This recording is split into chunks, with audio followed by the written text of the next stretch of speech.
Muy buenas noches con todos. En el curso de modelos de ecuaciones estructurales reciban ustedes mis saludos. Soy Aurora Molina, ya me conocen. El día de hoy quedamos en pendiente la clase anterior de ver sobre el tamaño de muestra.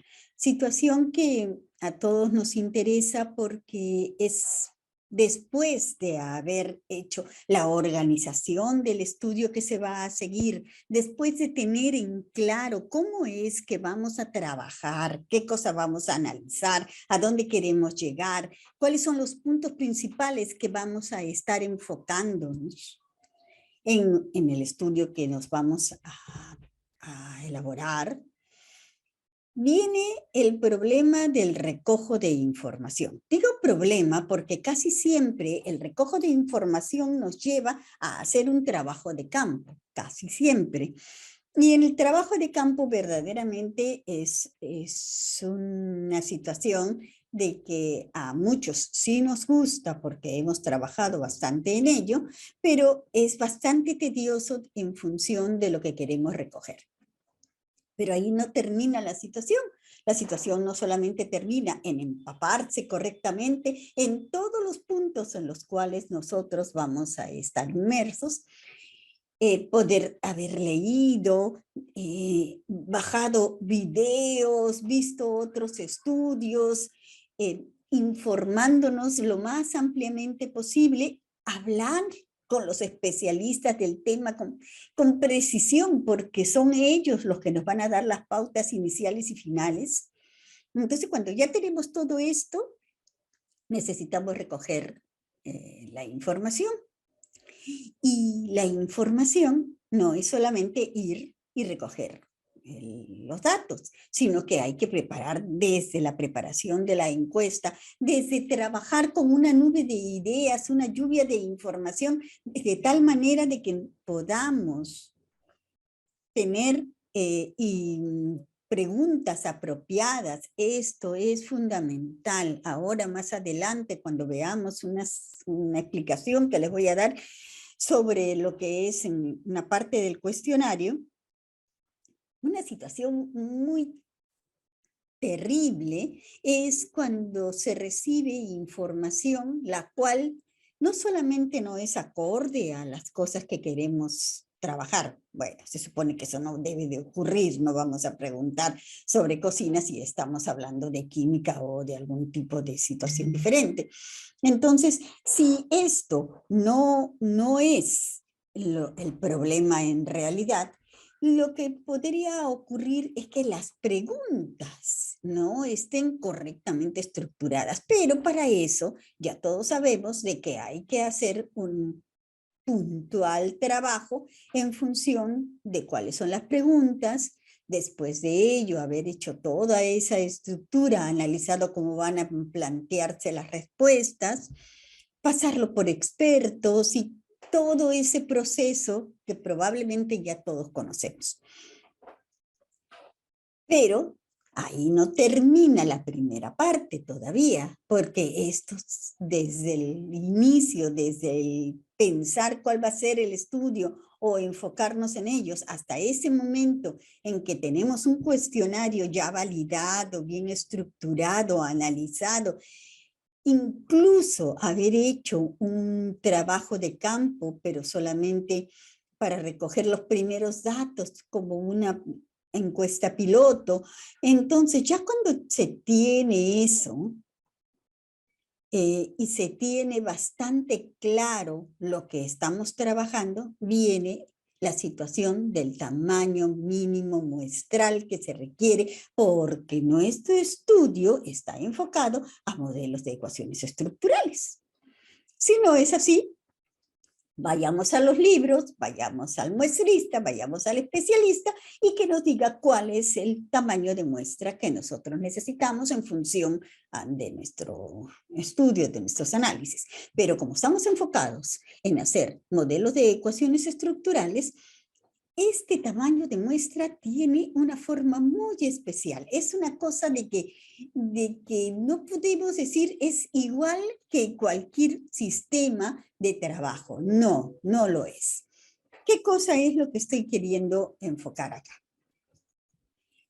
En modelo de ecuaciones estructurales hemos dicho que es una estructura o también puede ser un análisis factorial confirmatorio, que también vamos a analizarlo en un futuro, en una siguiente clase. Y esa estructura, ese modelo estructural o ese análisis confirmatorio requiere de un tamaño el cual nos satisfaga muchas necesidades. Digo muchas porque son muchas. ¿Qué cosa es lo que tenemos que tener?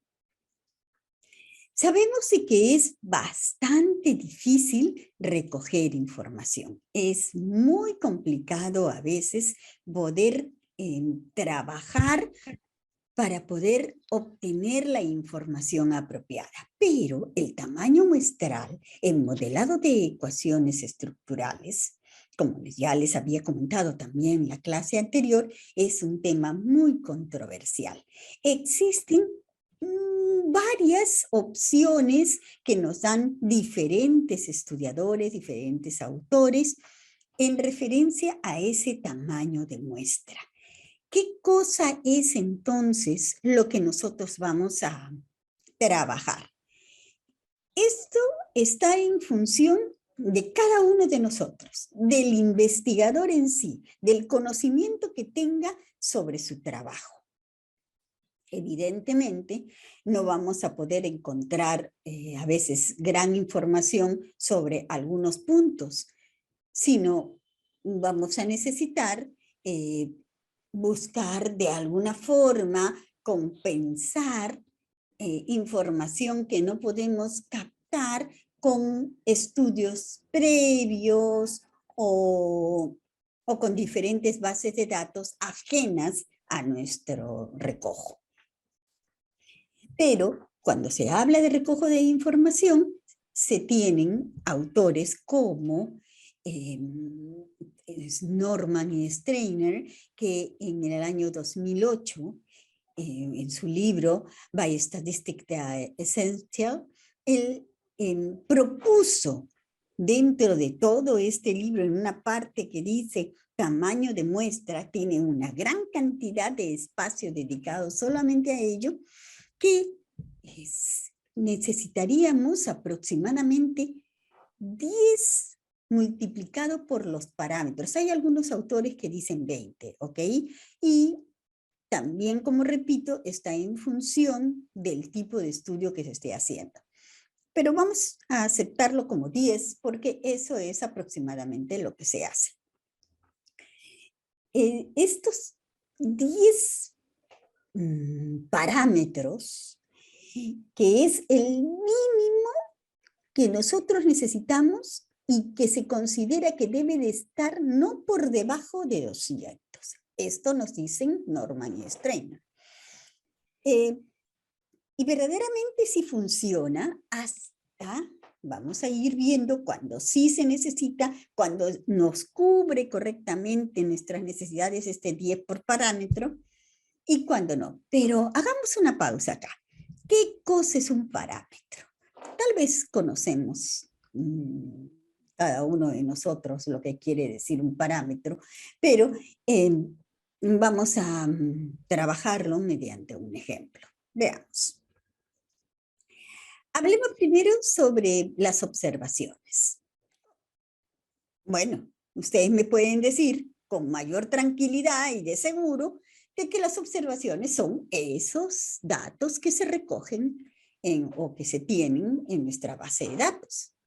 Esta fórmula de aquí es cómo se calculan las observaciones para modelos de ecuaciones estructurales, donde justamente es acá, es el número de variables observadas, ¿ok?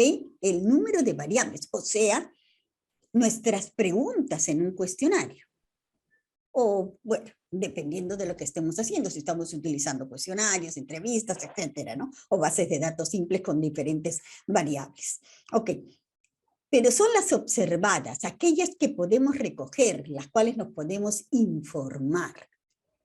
Estas observaciones, este número de variables, por ejemplo, tenemos esta matriz de correlación con 5 variables que las vemos en la primera barra horizontal y la vertical, y que está conformada justamente en la primera columna por esas 5 resultantes, en la segunda por 4, 3, 2, 1, que hacen un total de 5 por 6 entre 2, 15.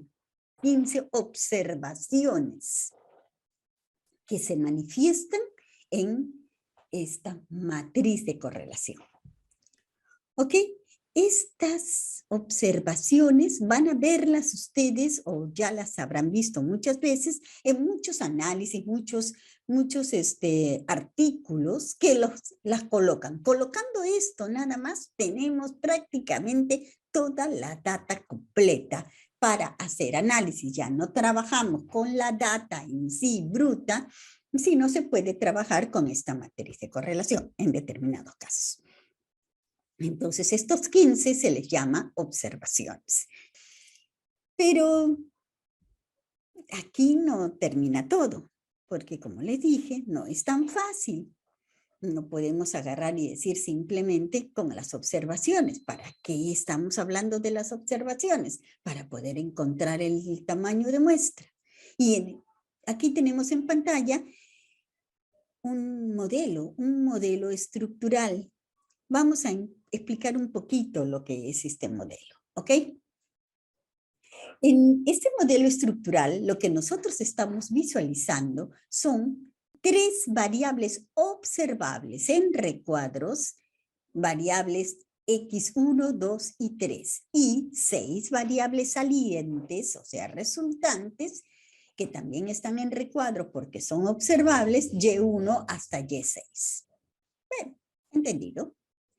Luego tenemos en círculos esos círculos que aquí se ven en el AMOS, se grafican mediante óvalos. Son las variables latentes. Estas variables latentes influyen directamente sobre las variables observables. Por eso es que vemos esas flechas que van hacia ellas. Ok. Estamos viendo esas flechas que van de las latentes a las observables, tanto de las latentes para las X como las latentes para las Y.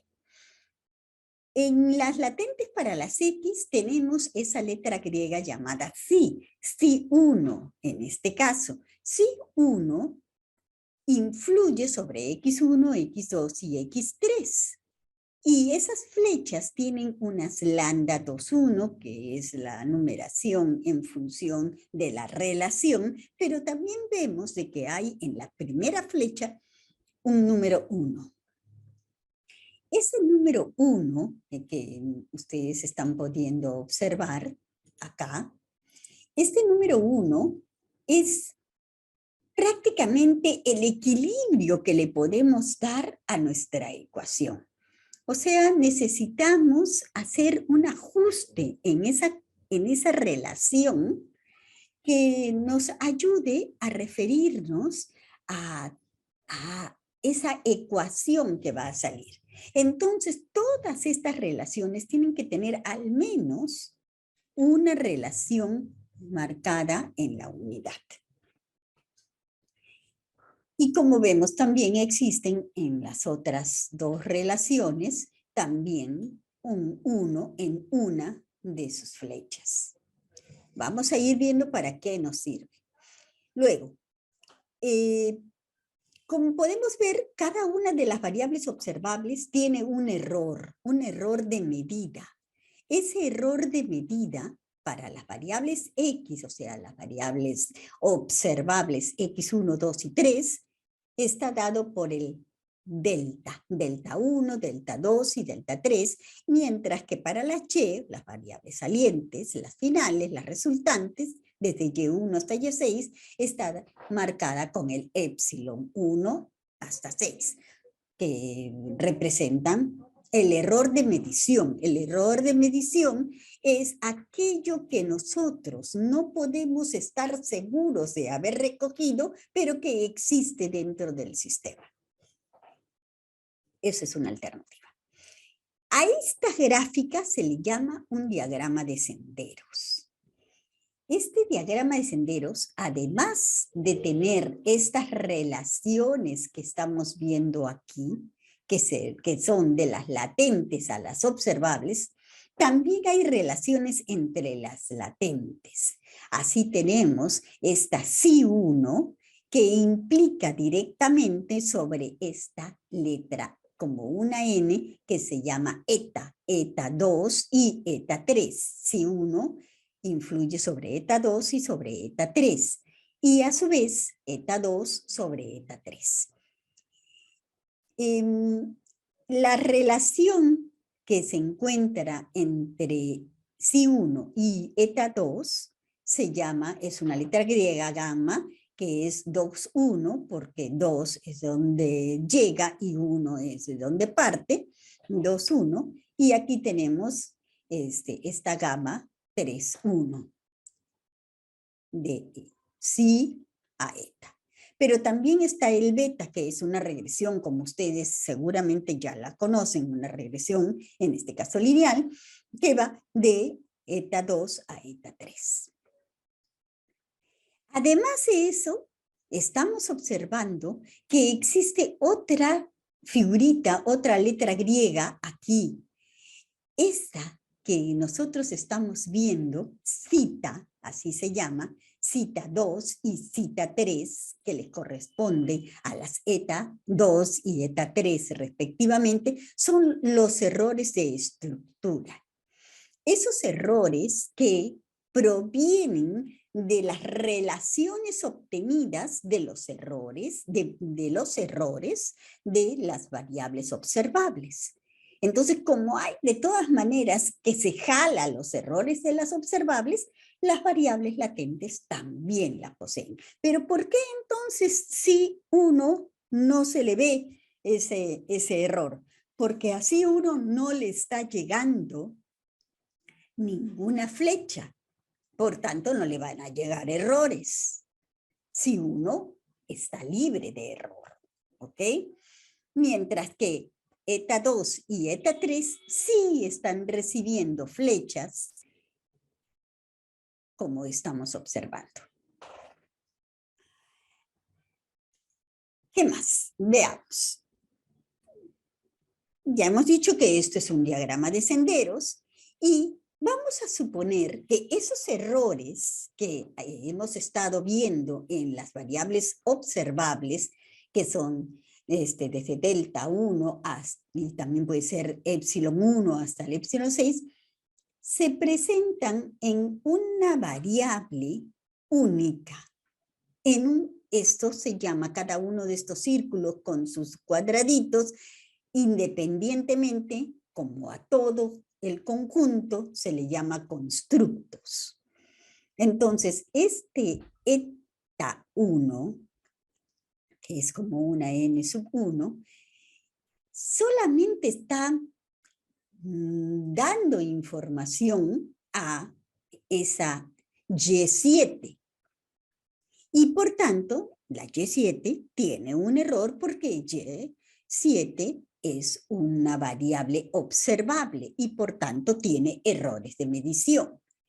Pero como es una sola variable observable, la que está siendo formada por esa eta, no hay más variables, entonces esa eta está completamente influyendo sobre esta variable observable Y7. Y como está influyendo directamente y es la única que se tiene para recoger, no se le puede considerar un error. Por tanto, su error es 0. Tengamos bien en cuenta esto cuando se trabaja con un constructo con una sola variable observable, su error es 0. ¿Y por qué estoy ahondando en esto? Porque a la hora de hacer el tamaño de muestra hemos hablado de los parámetros y uno de los parámetros son los errores. Ese error no va a ser contado. Ok. otra cosa tenemos? Tenemos esas curvitas que están relacionando, son las correlaciones. Esas correlaciones entre los errores de medida, que estamos viéndola ahora en rojo, están apareciendo solamente entre los errores de medida.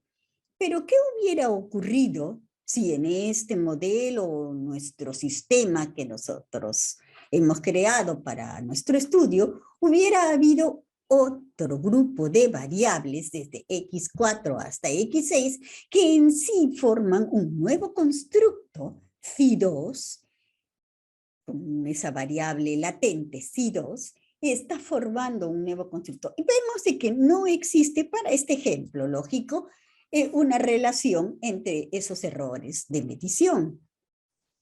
Pero este constructo ahorita está en el aire.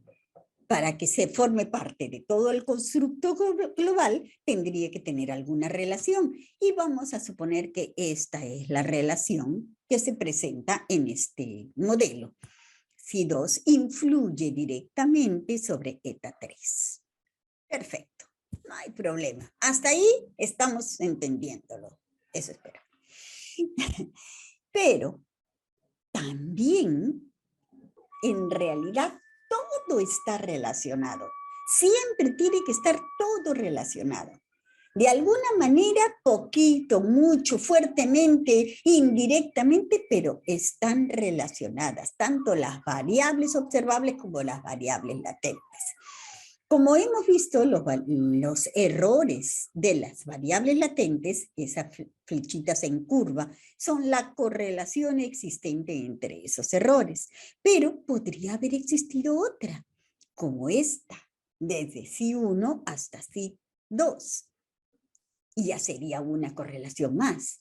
Pero no solo eso, también podríamos haberse presentado o dentro del funcionamiento de al realizar el modelado de ecuaciones estructurales se van apareciendo estas correlaciones que nosotros no las habíamos visto en un primera instancia. Cuando creamos nuestra idea de modelo ni sabíamos de que podían estar correlacionadas. Y en el transcurso del modelado de ecuaciones estructurales van apareciendo. También podría haber aparecido la correlación entre los errores de estructura. Ok, podría haber un montón de flechas ahí que se cruzan entre sí. Y si las hay que graficarlas. Y felizmente con Amos, estas gráficas se van a dar con mucha facilidad. Los resultados obtenidos nos van a decir, por si acaso está relacionada tal variable con tal variable. Entonces uno se va a poner a analizar esa situación. Está relacionada phi1 con phi2. No entremos ni pensemos en ningún nombre para estas variables originalmente, ¿ok? Están relacionadas, ¿ok? Están relacionadas, entonces, ¿es verdad que están relacionadas? ¿Puede verdaderamente estar relacionadas? ¿O solamente es la forma numérica la que la correlaciona? Entonces tendríamos que hablar bien con nuestro especialista, o si lo somos nosotros, ahondarnos bien y darnos la justificación real sobre ello.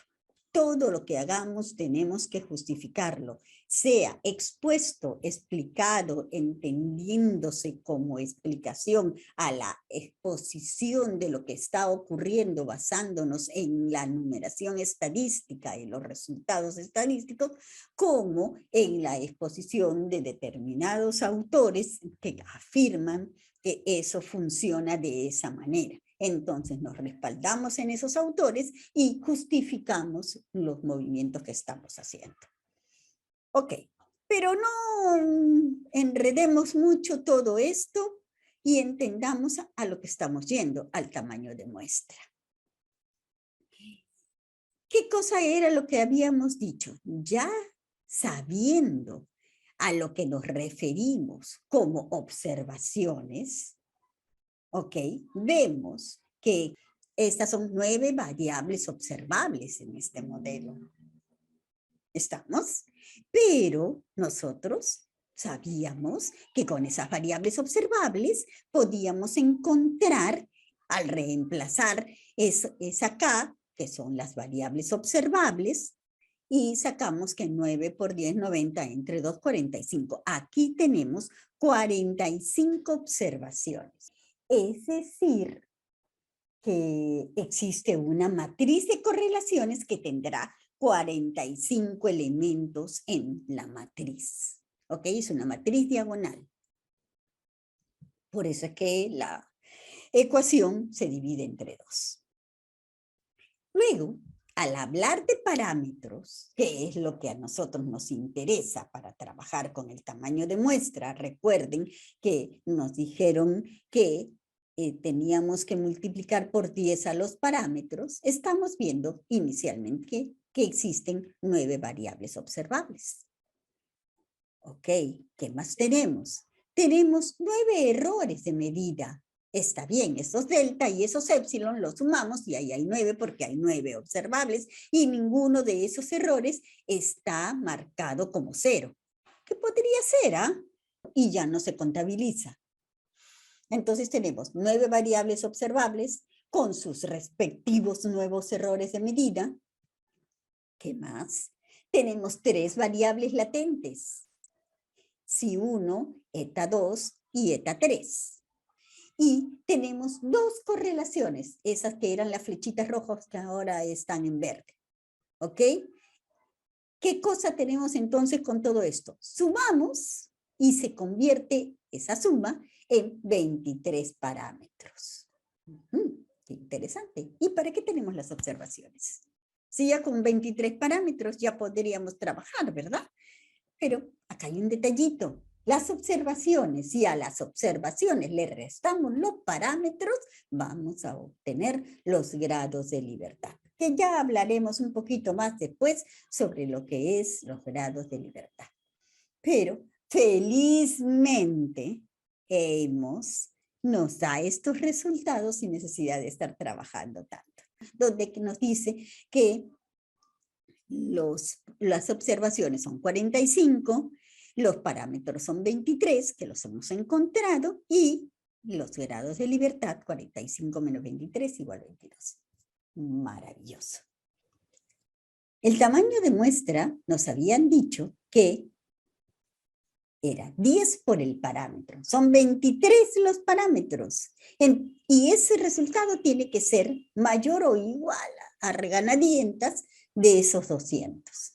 Y es así, ¿no? Nos sale 230 felizmente en este caso.